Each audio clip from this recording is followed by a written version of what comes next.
Ito, ipapakita ko sa inyo ha, na talagang, ayan, yan. Yan ang survey. Binalita ito ng News 5. Okay? Approval and trust ratings. Okay? Top national government official. So, meaning, survey lang po ito ng mga matataas na mga ranking official sa atin sa Pilipinas. At ang nag-conduct ng survey nito ay ang Okta Research Group. Okay? So, ang nangunguna, ang nangunguna dyan, hindi naman ito, itong placement ng kanilang survey, ang placement, hindi ito, in any particular order ito, no? Si Bongbong Marcos ang pinakamataas na nakakuha sa approval and trust. Okay? Approval trust. 66 kay Bongbong Marcos, 69 ang trust. Okay? Yan ang kang Bongbong Marcos.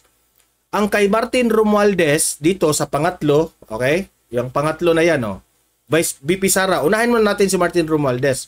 Kay House Speaker Martin Romualdez, 65. Okay? Isa lang ang lamhang ni PBBM isa lang. At 65. Tapos 69 ang trust ni BBM, ang kay Martin Romualdez 67. So this is a big number. Okay, sa approval and trust rating.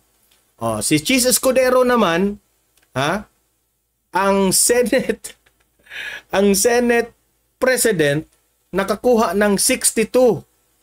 Malaki-laki pa rin because 62. Tapos ang trust ni Chis Escudero is 61. If you will try to observe, si Bongbong Marcos, si Martin Romualdez at si Chis Escudero nag-line po ng 6. Nag-60 plus sila yung kanilang rating. Okay? 60 plus. Kaalyado ito alam naman natin si Presidente Bongbong Marcos at si House Speaker magpinsan ito at si Senate President Chis Escudero, syempre waiter ng First Lady, 60 plus pa rin, 'di ba? So syempre, nakapagtataka. Bakit? Kasi si Vice President Inday Sara Duterte nag-line lang po ng 50. Imagine that one ang approval ni Vice President Sara Duterte 52. Ang kanyang trust 57. Okay? So talagang hindi na si Chief Justice Alexander Hismundo syempre hindi naman siya masyadong involved sa issue ng politika masyado, 'di ba? Wala naman. So i-ano na natin 'yan. Huwag na nating i-include itong si Chief Justice, okay? Huwag nating i-include. Sige, huwag nating i-include I-erase ko muna itong si Chief Justice kasi ang ating i-compare dito yun talagang mga kalaban sa politika. Ayan. Erase natin. Diyan lang tayo yung apat So, pang last na si VP Sara. Okay? Sa apat na highest ranking official, pang last na si VP Sara. Ngayon, ang tanong, ako po ba'y naniniwala dito? Siyempre, hindi. Hindi pa ako naniniwala dyan. Kayo, let me, ask you sa mga audience ito sa Donmar TV. Maniniwala ba kayo na pang last si VP Sara dyan sa top 4 kasi ang ipinakita po ng News 5 top 5 pero sa atin top 4 lang, wala na yun si Chief Justice. Ngayon, okay, bakit pang last si VP Sara? Kayo ba po'y naniniwala na ako hindi ko magkaiba tayo ng opinion you have your own opinion, ako I have my opinion. In my opinion, hindi pa ako naniniwala dito. Unang-una bakit tataas ang survey, bakit tataas ang approval at trust ni Bongbong Marcos at ni House Speaker Martin Romualdez? In the first place, sirang-sira na sila sa taong bayan. Especially na alam ng taong bayan kung gaano kalaki itong budget ng flood control project, tapos finak-check pa nitong bagyong Christine. Diba? Bad trip itong mga nakaraang bagyo at ngayon recently na bagyo, bad trip sa taong bayan ang administrasyong Marcos. Nakapagtataka bakit mataas pa rin sila. Sabihin mo, kasi Don Mar, namimigay sila ng ayuda. Possible, pwede. Pwede yung mangyari ha, na umepekto yung ayuda na yan. Walang problema. Pero, kung tayong taong bayan, kung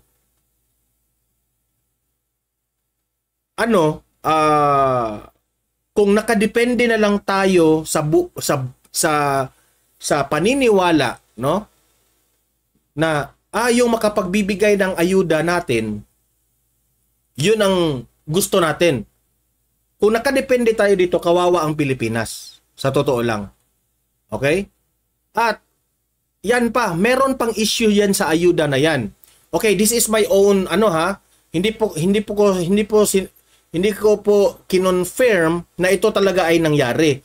Pero ito yung sabi ng aking mga kaibigan, ng aking mga kakilala, na yung mga ayuda na yan, totoong may nangyaring mga ayuda. Like for example, mga cash assistance for yung mga estudyante. Kasi most likely, yung mga nakakausap ko, yung mga estudyante ko sa sayaw. At sabi nila, binigyan naman sila ng cash assistance sa mga pangskwela. Okay? Merong mga example lang ito kasi nakalimutan ko yung numbers. For example, if you are a student na bibigyan ka ng ayuda, cash assistance, no? Kung ikaw ay you are qualified, no? Na estudyante ka at na yung paaralan mo ay public school, bibigyan ka raw ng, let's say, 8,000 pesos cash assistance. Pero sa 8,000 pesos na yan, bago mo makuha yung 8,000 na yan, meron pa raw mga requirements. I'm not so familiar with the requirements kung siguro yung grades mo, yung transcript, o kung ano pa yung mga, kung raw, marami mga IDs, dalawang ID. Di ko lang alam kung ano yung requirements na yan. Pero sabi ng mga estudyante ko, medyo yung mga requirements, meron ring talagang tatrabahuin mo. Meron talagang pagkakataon na you will give time para you will produce these requirements. Now, ang pautot nila ngayon, oy, Weng Bihag, ayan, magbibigay na naman ng pakape si Weng Bihag. Maraming salamat, Weng Bihag. Ibig sabihin, kung gusto mong makuha yung ayuda na yan without requirements, ito lang yung sinabi nila sa akin, yung aking mga kakilala. Madali lang makuha itong mga ayuda na ito without requirements, pero ang matatanggap mo 3,000 lang.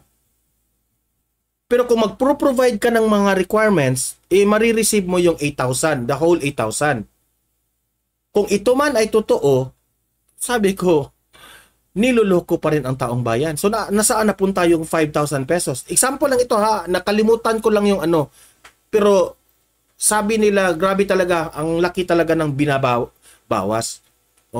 Meron kasing nag-handle sino na yung may mga palusot raw sa ayuda na ito, cash assistance. So yung nagdadala, yun ang nabubusog sa ayuda na ito. At di pa nga natin alam, instead of 8,000, baka 10,000 yun. 8,000 na lang yung ibibigay.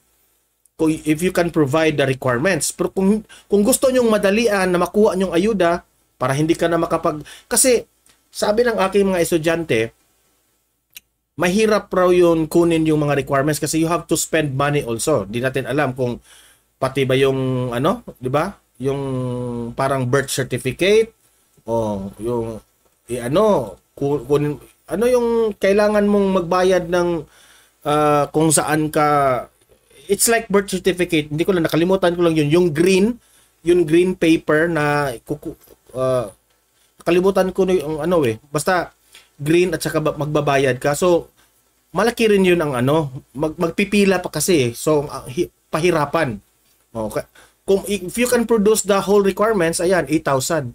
Pero kung walang requirements, bibigyan ka kaagad, ilista mo yung pangalan mo, mag-signature ka doon, you will get 3,000. Ganun raw. Okay? So, sabi ko, kung ang taong bayan, meron pa rin problema ang ayuda ngayon ha. Hindi natin masasabi na the whole amount of the ayuda that they promise, ayun lahat ay nabigay. So, kung ang taong bayan, pipili kay Bongbong Marcos at ni Martin Romualdez sa survey, hindi ako maniniwala. Kasi ang taong bayan po, nasusuka dito sa mga ayuda na ito. Di ba? Tingnan nyo yung ayuda na yan. Nakafocus sila sa ayuda. Look at what happened. Nagbumaha tayo.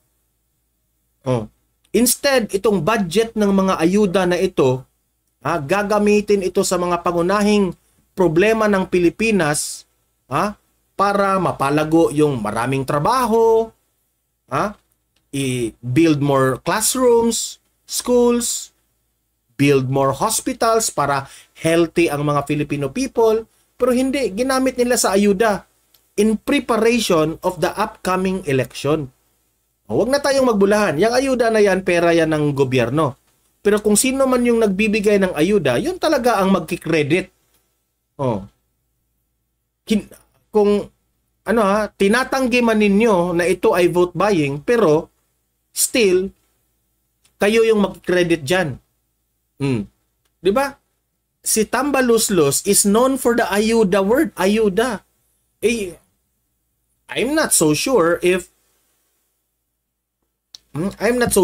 nag-epekto ba itong ayudang binigay niya. Nagugustuhan ba siya ng taong bayan? Kasi sa mga pinagtatanungan ko at sa social media, nasusuka po ang taong bayan. Parang sinabi nila na, hindi kami magpapauto dyan sa ayuda na yan. Okay? So, I therefore conclude, in my conclusion, in my own opinion, para sa akin, may tinabaho itong itong survey na ito. Bakit ba? Okta Research. Okta Research ba ito? Let me check muna kung ito ay Okta Research survey ba ito. Okta Research Group. Okta Research Group ang nag-survey. Nagtatanong lang kami. Takot na ba kayo sa Malacanang? Takot ba kayo kung hindi nyo gaganituhin yung survey, malalagot kayo sa Malacanang? Di ba? Kasi this is mind conditioning. Okay, this is mind conditioning. Ewan ko lang sa darating na 2025 election kung wala bang dayaan mangyayari. I hope not. Kayo, may ano ba kayo? Do you still trust the COMELEC? Yan ang malaking tanong. If you trust the COMELEC. Okay? So, hindi po tayo naniniwala dito. Hindi po tayo naniniwala dito sa approval and trust ratings ng ginawa ng Okta Research Group. Okay?